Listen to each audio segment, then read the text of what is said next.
ഇതിലാണെങ്കിൽ നമുക്ക് കാണാനായിട്ട് കഴിയുന്നത് അനി തിരികെ വരികയാണ്. ഇതേ സമയമാണെങ്കിൽ നമ്മുടെ ആദർശ് പറയുന്നുണ്ട്, നീ ഇന്ന് എന്തുവാണോടാ കറങ്ങാൻ പോയത് എന്ന് ചോദിക്കുകയാണ്. എൻ്റെ ഏട്ടാ, ഞങ്ങളെല്ലാവരും ഉണ്ടായിരുന്നു, നവീനും ഉണ്ടായിരുന്നു എന്ന് പറയാൻ കേട്ടോ.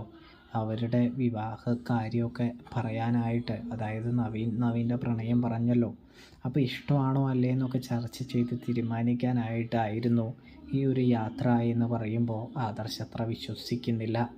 ആദർശാണെങ്കിൽ വിളിക്കുകയാണ് എന്ന് കാണാം. അങ്ങനെ നവീൻ കാര്യം പറഞ്ഞു കഴിയുമ്പോൾ ആദർശിന് വിശ്വാസമാകുന്നുണ്ട്. അപ്പോഴാണെങ്കിൽ നമ്മുടെ ആദർശ് പറയുന്നുണ്ട്, എനിക്കത്ര വിശ്വാസമൊന്നും പോരാ, ഇവർ നമ്മളെ പറ്റിക്കണമെന്ന് തോന്നുന്നേ എന്ന് പറയുന്നത് കാണാനായിട്ട് സാധിക്കുന്നുണ്ട്. പ്രേക്ഷകരെ, പ്രിയ കൂട്ടുകാരെ, അപ്പോൾ റിവ്യൂ ഇഷ്ടപ്പെട്ടാൽ സബ്സ്ക്രൈബ്